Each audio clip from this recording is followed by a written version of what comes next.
Today marks my 2-year anniversary of moving from Atlanta to Paris, France.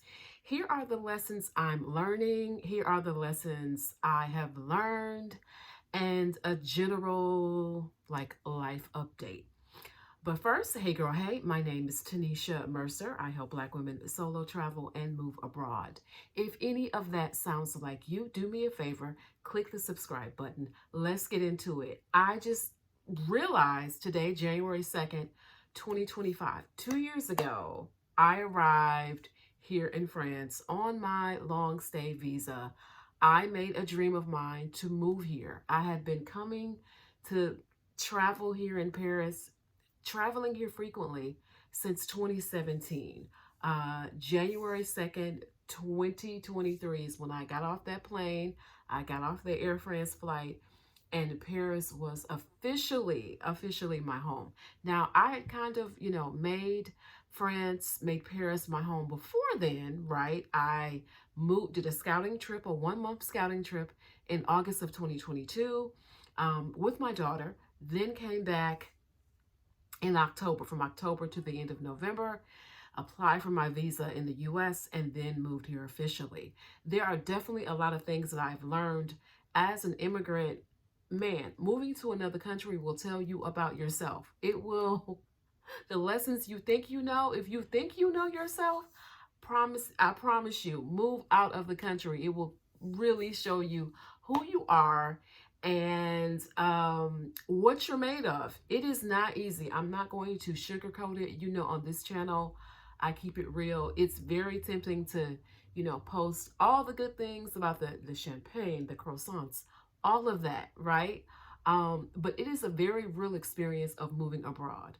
I moved here with my dog Teddy, who's sitting right beside me, and it has been an adventure. Moving abroad will stretch you in ways that you never ever thought. Like, number one, you're moving, for the most part, for me, I'm moved here not knowing the language, knowing words and phrases, but not knowing the language. When you move to a place where you don't know the language, you are literally like a sponge and you're soaking up everything. And you have to pay attention to everything because you don't know the language, right? That has been an experience for me. As you all may know, I will link my video of my French language adventures. I will link it in this caption. But it has been an experience coming here, not knowing the language, learning the language, right? Signing up for classes within 6 months of being here, then not traveling too much, having to stop those classes, right? Then getting a French language instructor in July, which was definitely a wonderful experience. And it's teaching me how I learn, what is best for me in terms of my learning style and learning this language. Y'all, I am 50. I am 50 years old, trying to, rewire my brain to learn this beautiful language.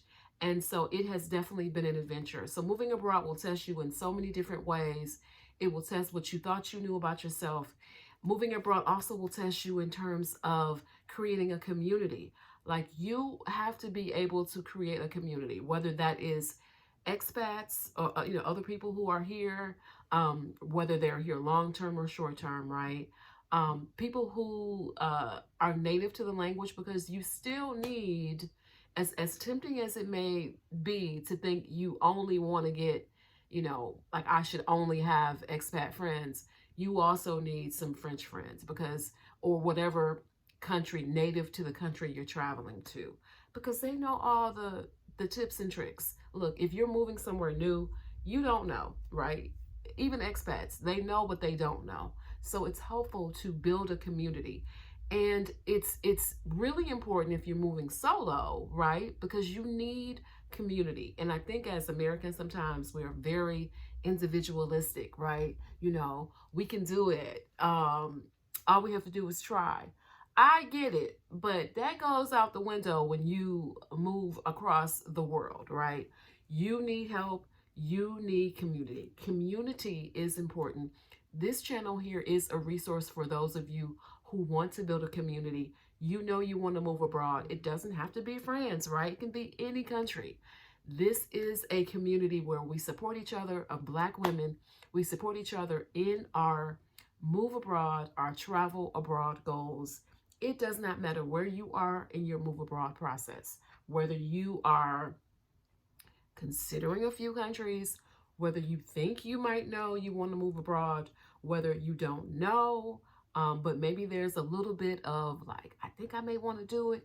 This is the community for you. Make sure you subscribe to get all of my updates here on this channel. For 2025, I am kind of relaunching this channel. I've been a little quiet this past couple months or so. I've just been going through some things. For those of you who don't know, in February of 2024, I lost my job in tech. So I have been trying to figure things out. The last 3 months of the year, man, it definitely was challenging for me. I'm not even going to lie. Trying to figure out some things income-wise. I am retooling and relaunching my career in the tech space. For how long? I've been in user experience for 14 years, going on 15 years, right? And in the tech space right now, it's really challenging and lots of job cuts. I was one of the victims of those job cuts, and folks just are not hiring like they used to. It went from you can have multiple jobs at a time, right? To now it's difficult to get one. Interviewing has slowed down tremendously. Interviewing has slowed down for me tremendously. I will do more content because that's a separate piece that deserves its own separate video. But I am back. I'm like, I got to get it together. Got to get out of this rut. So look forward to more videos from me.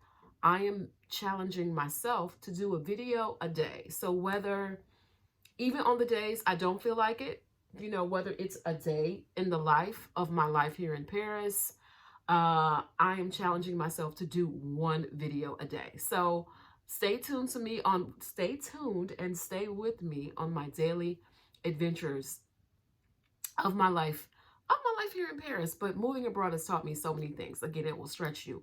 It will humble you. It will humble you. Okay. Moving abroad will definitely humble you because you go from being really confident and sure, perhaps, of the place that you may have moved from, till you come to a new place. Maybe they don't do anything the same way they did back home. Nothing is like it is back home. So you are having to get used to a whole new culture, new environment. And that culture and environment can vary based upon where you live, right? I'm here in Paris. If I move to the south of France, it's a whole different thing. If I move to, Northwest France or whatever, it's a whole different vibe. So moving abroad will test you and challenge you in ways that you never thought possible. But I want to encourage you, if you are down for the challenge of moving abroad, stay tuned to this community. For those of you who want specific advice about moving abroad, book a Move Abroad consulting call with me. I have helped people move to France, also to other countries, whatever country it is that you are interested in moving. Moving abroad takes part in about a 5 or 6 step process. There are things that you have to go through. I know a lot of you who may be listening to me, you might be in the US and you might be like stressing over the next couple of weeks, the change in the administration. It has inspired a lot of people to consider moving abroad who may not have considered it before.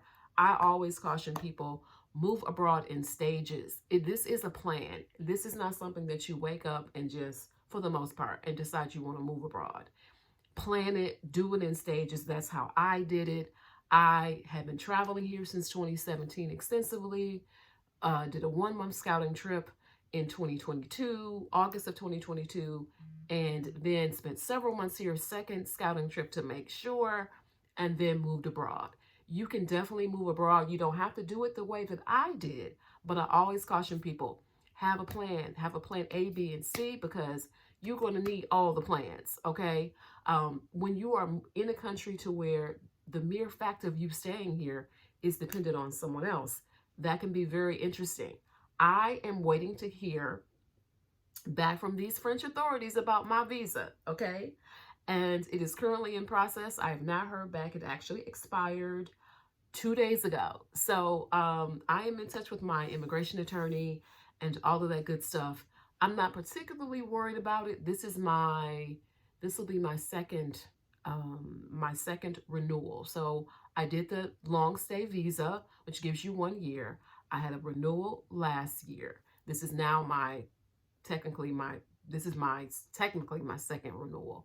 My goal for right now is I'm still trying to stay here to do the 5 year residency. That is my goal. But I will be honest with you, I'm also looking at some other countries. I do not like the winters here, and I have just come to that conclusion about myself, right?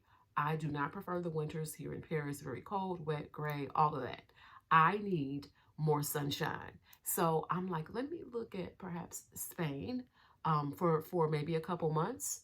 But a lot of my plans, I need to have that 5 year residency first because there are some limitations on how much time it's advised to spend in France. There are no minimum amount, but there is like an expected amount.